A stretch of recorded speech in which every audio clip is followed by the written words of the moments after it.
Good morning children. I welcome you all to the next video of class 11th business studies. We have started with the third chapter, that is private, public and global enterprises, and this is the third part that we are going to continue in this video.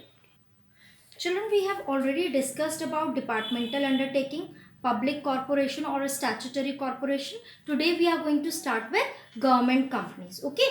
So what is government companies? Government company means any company in which at least 51% of the paid up share capital is held by the central or the state government or partly by central or state government.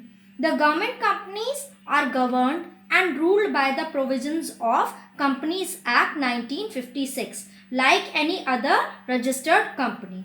For example, it can be Steel Authority of India, then State Trading Corporation or Hindustan Machine Tools. Okay. Now we are going to talk about the features of government companies. So what are the basic features of government companies? First is registration. So features of government company or BHEL also we can say. So registration, the company gets incorporated under the Companies Act 1956. Okay. All the provisions of the Companies Act are applicable on the government company, and government can exempt it from some provisions by passing a special resolution also. Okay, then second is ownership. The government company is wholly or partly owned by the government. The share capital of these companies is owned by the government of India in the name of the president. Okay. Then third is management. So the government company is managed by the board of directors who are nominated by the government and other shareholders. The government has the authority to appoint majority of the directors. Okay. Then next is separate legal entity. So the government company has a separate legal existence. It can buy and sell property in its own name, and it can enter into a contract in its own name also. Then the fifth one is ministerial control. What does mean by ministerial control? That is, the government company is subject to ministerial control. The concerned ministry makes appointments of directors. The ministry may issue directions and can assume the overall supervisions of the undertakings. Then the sixth one is financial autonomy. What does that mean? That the government company enjoys borrowing powers. It can raise capital by issue of various securities. It is free to use its revenue for the growth and expansion of the company. Then seventh is efficient staff. The recruitment and remuneration of employees of the government company is independently decided by the government company itself. They are not governed by civil services rules. Then next is the accountability. What does accountability means? The government companies are accountable to the ministry or the department concerned.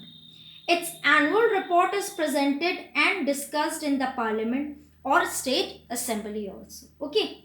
Now we are going to discuss about the merits of the government company. So the first merit of government company is administrative autonomy.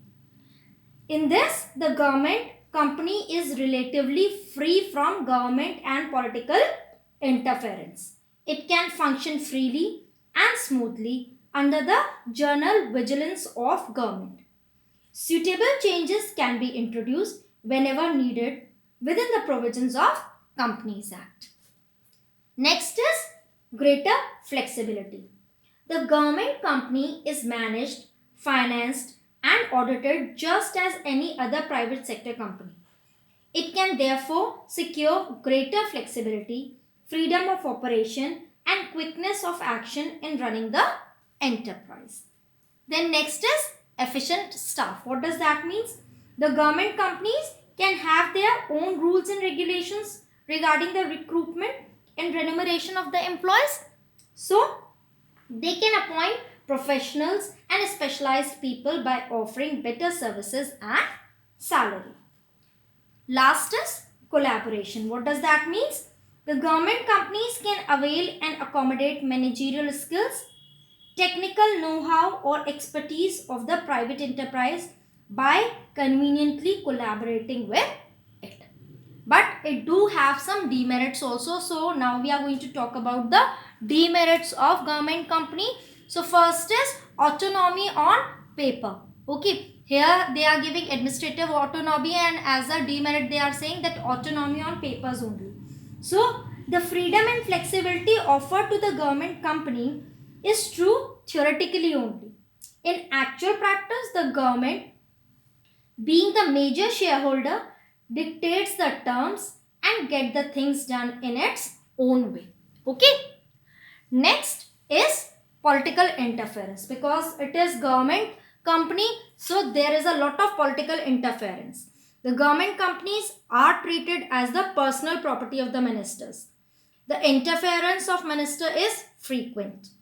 The operational policies of the government companies are formed according to the whims and fancies of the ministers themselves. Okay. Then next is board packed with government representative. The board of directors are in government company appointed by the government itself. I have already told you. So these directors always try to please the government rather than improving the efficiency of the government companies. So this also becomes the demerit of government company. Okay, now we are going to discuss about the suitability. So government company is suitable form of organization where government wants to control a company in the private sector without nationalization. Then next, with government, where government wants to go for collaboration with private enterprise and where the projects require government planning and funds. We can discuss through one case study also. Gas Authority of India Limited, that is GAIL, is carrying on various projects of energy and power. Majority of its shares are held by Government of India. It is registered under Companies Act 1956 and enjoys all the characteristics of the company. The board of directors are appointed by the government. The board and shareholders are responsible for the efficient working of the company. Company prepare its annual reports and submit to appropriate authorities. Now what are they asking actually? Name the type of public sector enterprise referred in the above paragraph. So they are talking about government company, because Gas Authority of India Limited, GAIL, is carrying the project of energy and power. So this is known as government company. Okay, we have given you the examples also. So then next question, what are they asking? That government buys shares in whose name? I have already explained you in one of the feature that it will buy the shares in President of India's name. Okay, I have already explained you in one of the feature of government companies that it is in the name of the President of India. Then where does government companies submit their reports? So they submit their reports in both the houses of parliament. It can be Lok Sabha as well as in Rajya Sabha. Okay, so these are the type of case studies that can be formed for government companies. Now children, you are going to prepare the notes regarding government companies. You are going to tell what are government companies. Then you are going to discuss the features. After that, we are going to discuss the merits in that. Then you are going to write about the demerits regarding it and the suitability. The government company is suitable form of organizations for which type. Okay. So you are going to prepare the notes. In the next video, we are going to continue with the chapter. Until then, you take care and goodbye children.